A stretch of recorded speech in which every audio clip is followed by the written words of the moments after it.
Breaking news, folks, they just stormed the White House and people are not very happy with the current administration. In fact, Iran has already warned the United States that it will be hit hard if there is no ceasefire in Gaza. Ceasefire now! Ceasefire now! Ceasefire now! Ceasefire now! Ceasefire now! Thousands of pro-Palestinian protesters raged in Washington, D.C.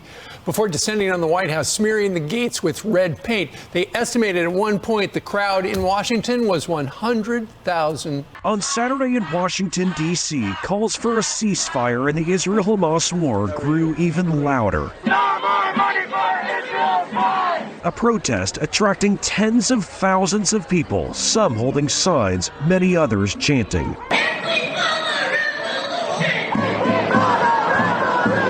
All to send a message as war rages on in the Middle East. We just want everything to stop. We want people to live in peace. This woman told News Nation she has friends in Palestine, fearing for their lives. On Saturday, she kept thinking of them. Everybody, especially the children, deserve a normal life, to live and laugh and love, and to have dreams that they can pursue. Some of the protesters voiced opposition to aid for Israel and hoped President Joe Biden would hear their calls as they marched through the streets of D.C. Fire now! Ceasefire now! I don't feel like we are treated as just people. They don't value our life. The rally in D.C. came as protesters in other cities around the world plan to call for a ceasefire. But so far, leaders in Israel have pushed back against those calls. These are really strange times here, folks. And man, this is the kind of stuff that you see in movies, right? But no, this is the United States of America. And you know what? I want to ask you guys a very simple question. Do you guys feel as if this is still the same country that you grew up in? Comment a quick yes or no down in the comments down below. And while you're at it, smash the like button, share this video to all your friends, subscribe to the channel, and turn on all notifications so that you don't miss out on any of these important updates that matter to each and every American here in our country. Appreciate that, you guys. Getting back on topic here.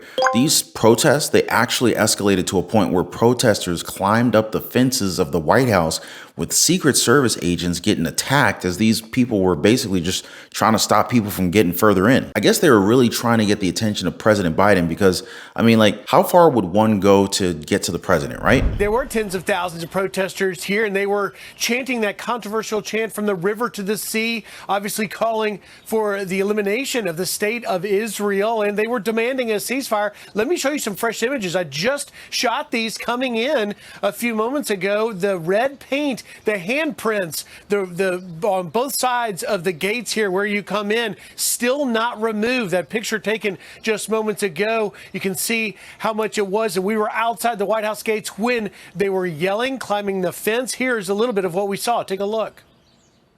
From the river to the sea! From the river to the sea! Palestine will be free! Palestine will be free! From the river to the sea! From the river to the sea! Palestine will be free! Palestine will be free! Now, I'm sensing this is a feeling of both fear and anger.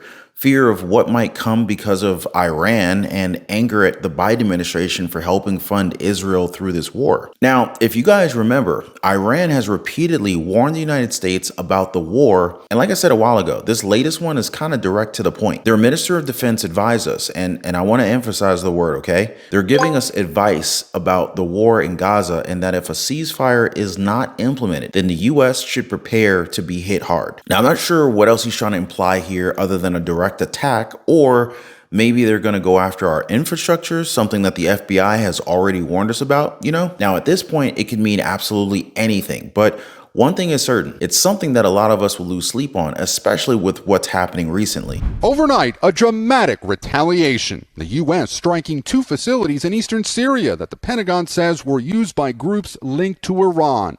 Defense Secretary Lloyd Austin calling them self-defense strikes that were a response to a series of recent drone attacks against U.S. forces. The Pentagon says there have been at least 19 attacks on U.S. bases in Iraq and Syria in the last 9 days. 21 personnel have been injured.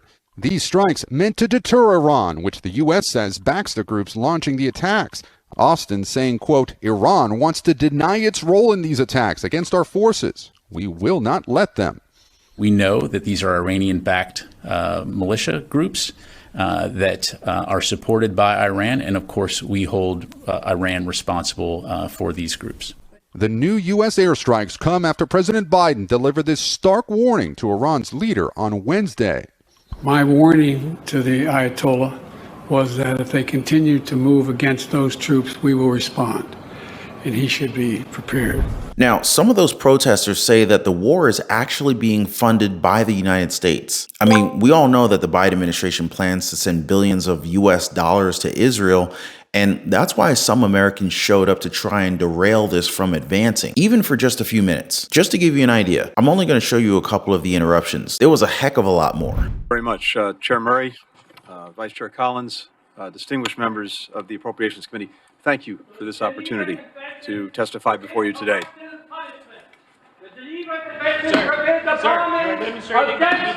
Populated areas. Stop supporting the genocide and ethnic cleansing of the people of Gaza.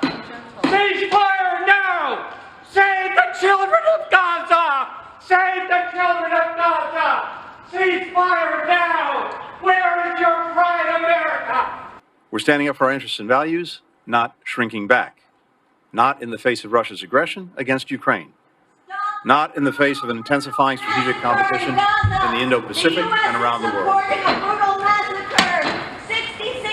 If the witness will suspend, and I ask that everyone again respect this hearing, we will suspend until the room is cleared. Is calling for a ceasefire. Shame on you all. The world is calling for a ceasefire. The American people don't want to support this brutal Development must work hand in hand.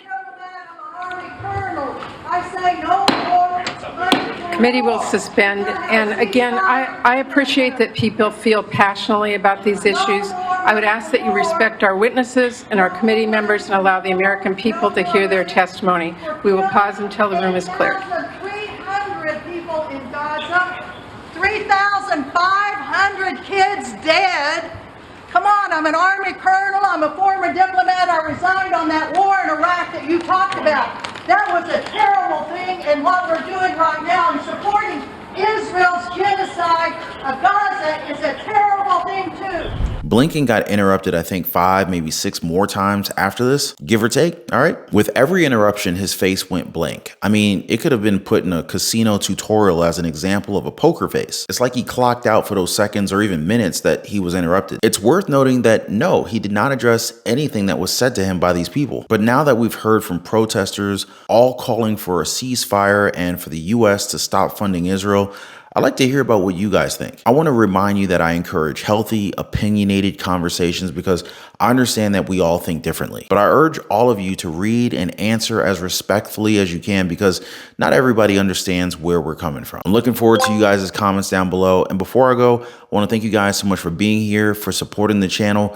Keep safe out there. Thank you for liking the videos. Thank you for subscribing, and I will see you guys on the next video.